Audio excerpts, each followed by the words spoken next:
بسم اللہ الرحمن الرحیم۔ السلام علیکم ناظرین، آپ یوٹیوب چینل دیکھ رہے ہیں، میں عمران خان ہوں۔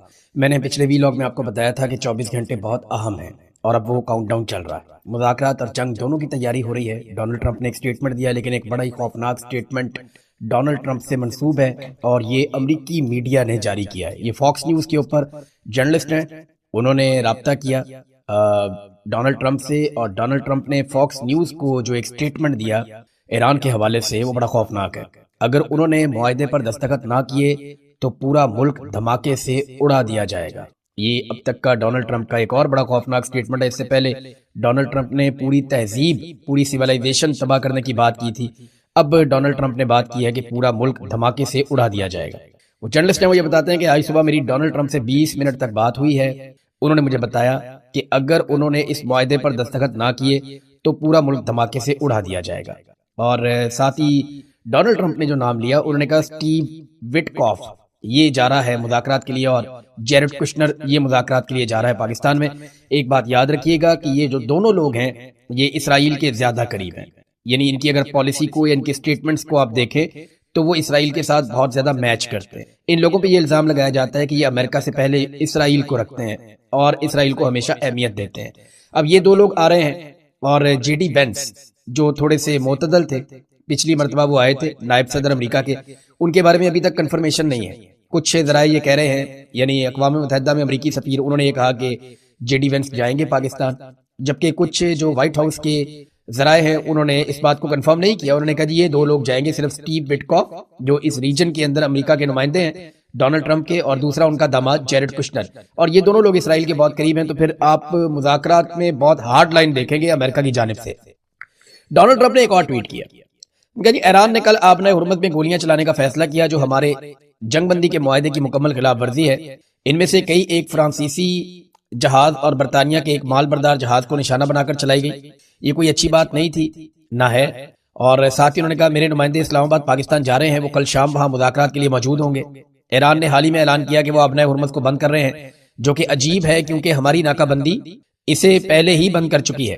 وہ انجانے میں ہماری مدد کر رہے ہیں اور اس راستے کے بند ہونے سے نقصان انہی کا ہوگا۔ روزانہ 50 کروڑ ڈالرز کا نقصان انہیں ہوگا، امریکہ کا کچھ نقصان نہیں ہو رہا۔ در حقیقت اس وقت کئی جہاز امریکہ، ٹیکساس، لیوزیانا، الاسکا کی طرف جا رہے ہیں تاکہ وہاں سے سامان لدوا سکیں، یعنی وہ پیٹرولیم مصنوعات وہاں ملتی ہیں، اور یہ سب IRGC کی بدولت ہے جو ہمیشہ سخت گیر بننا چاہتے ہیں۔ ہم ایک بہت ہی منصفانہ اور معقول ڈیل کی پیشکش کر رہے ہیں اور مجھے امید ہے کہ وہ اسے قبول کر لیں گے، کیونکہ اگر انہوں نے ایسا نہ کیا تو امریکہ ایران کے ایک ایک پاور پلانٹ اور ایک ایک پل کو تباہ کر دے گا۔ اب مزید کوئی رعایت نہیں کی جائے گی، وہ بہت تیزی سے اور آسانی سے ڈھیر ہو جائیں گے، اور اگر وہ ڈیل قبول نہیں کرتے تو یہ میرے لیے اعزاز کی بات ہوگی کہ میں وہ کروں گا جو کیا جانا ضروری ہے، اور جو گزشتہ 47 سالوں سے دوسرے امریکی صدور کو ایران کے ساتھ کر دینا چاہیے تھا۔ اب وقت آ گیا ہے کہ ایران کی اس کلنگ مشین کا خاتمہ کیا جائے۔ یہ جناب ڈونلڈ ٹرمپ کے بڑے سخت بیانات، اور ان سٹیٹمنٹ سے تو لگتا ہے کہ خوفناک جنگ ہو سکتی ہے۔ اب اس میں یہاں پہ رشیا نے ایک وارننگ بھی جاری کی ہے۔ یہ وارننگ دوسری مرتبہ جاری کی گئی روس کی جانب سے، اور روس نے دونوں بار یہ وارننگ تہران کو جاری کی ہے، ایران کو۔ ماسکو کی جانب سے تہران کو دوسری باضابطہ وارننگ۔ پینٹاگون سفارتی بیانات کے باوجود خطے میں اپنی فوجی موجودگی میں تیزی سے اضافہ کر رہا ہے۔ تقریباً 50,000 فوجی اہلکار، جن میں ڈیلٹا یونٹس اور 82ویں ایئر بورن ڈویژن شامل ہیں، براہ راست مداخلت کے لیے آمادگی ظاہر کرتے ہیں۔ تقریباً 500 طیاروں کی تعیناتی کا مقصد تنازع کے آغاز میں مکمل فضائی برتری حاصل کرنا ہے۔ طیارہ بردار بحری جہاز جارج بش اور سٹرائک بحری جہازوں کی نقل و حرکت بحری ناکہ بندی مکمل ہونے کی نشاندہی کرتی ہے۔ اس وقت کا انتخاب اب جنگ بندی کے خاتمے کے ساتھ مطابقت رکھتا ہے، جو کہ ممکنہ طور پر کشیدگی میں اضافے کی تیاری کا اشارہ ہے۔ تو ہمیں ایک بات یاد رکھنی ہے، یا تو ایران کو یہاں پہ امریکہ کے ساتھ ایک معاہدہ کرنا پڑے گا اور ڈونلڈ ٹرمپ کو کوئی فیس سیونگ دینی پڑے گی، بصورت دیگر ڈونلڈ ٹرمپ ایک بہت بھرپور اور خوفناک اٹیک کر سکتا ہے ایران پر۔ ڈونلڈ ٹرمپ کی ذہنی حالت ایسے ہے جسے یہاں پہ ایک میڈیا نے رپورٹ بھی کیا ہے، اور اس کے اندر جو ایک ویڈیو ہے وہ تو بڑی خوفناک ہے، جو ڈونلڈ ٹرمپ کے اپنے ٹروتھ سوشل کے اوپر لگی ہوئی تھی، اور یہ اسپرنٹر پریس ایجنسی یہ لکھتے ہیں کہ everything is going to take a turn for the worse now, کہ بہت بری صورتحال بننے جا رہی ہے، ایسا دکھائی دیتا ہے۔ Trump seems to have lost control, شاید ٹرمپ جو ہے وہ ایسا دکھائی دے رہا ہے کہ وہ حواس باختہ ہو گیا ہے، یا اس کا خود پہ سے کنٹرول ختم ہوتا جا رہا ہے۔ اور ڈونلڈ ٹرمپ نے 1 گھنٹے سے بھی کم وقت میں 47 پوسٹ کر دی ہیں۔ یعنی یہ اس کا اپنا سوشل میڈیا ہے, وہ ٹویٹر کے اوپر پوسٹ نہیں کرتا. اگر کبھی کرتا ہے تو وہ اپنا جو ٹروتھ سوشل ہے وہاں سے اٹھا کے سوشل میڈیا پہ ڈالتا ہے. تو ٹروتھ سوشل کے اوپر ڈونلڈ ٹرمپ نے جو پوسٹیں کی ہیں وہ 47 ہیں, 47 پوسٹیں اس نے کر دی 1 گھنٹے سے بھی کم وقت میں.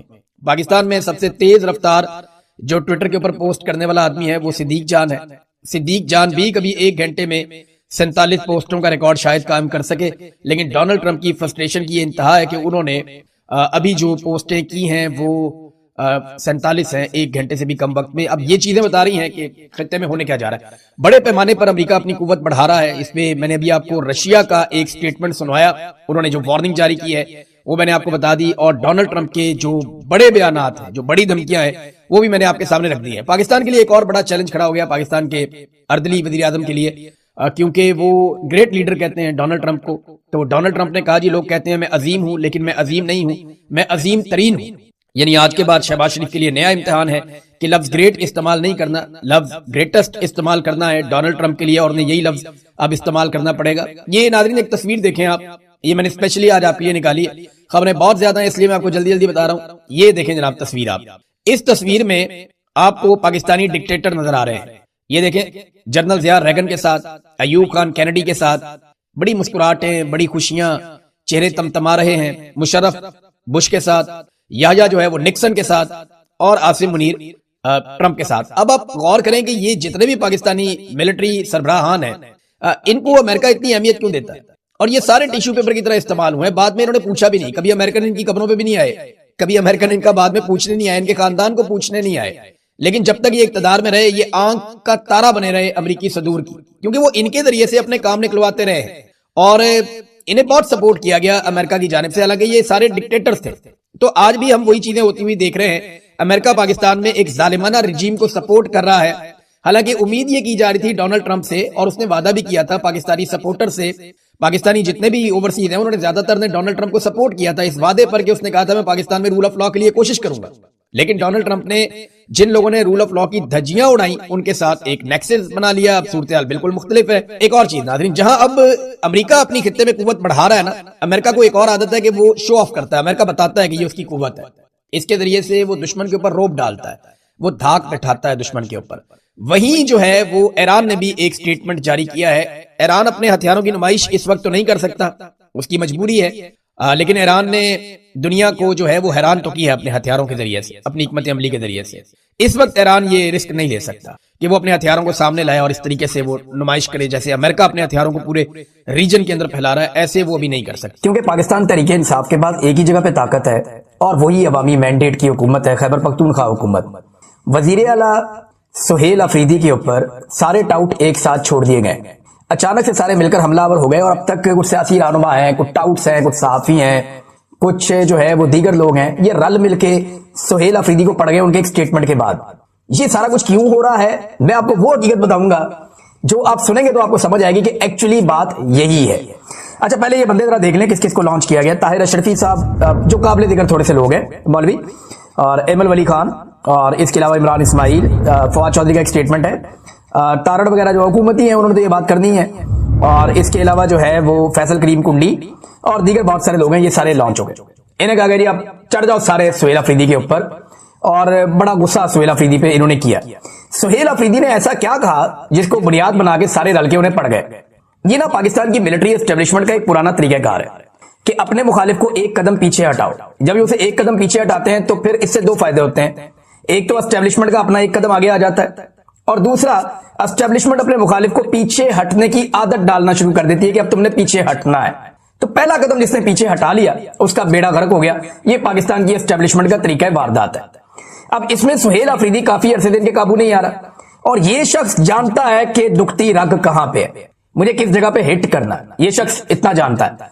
دیکھیں 5 مرتبہ یہ بندہ گیا اپنے لیڈر کو ملنے کے لیے اڈیالہ جیل میں, کیونکہ مینڈیٹ اس کا ہے.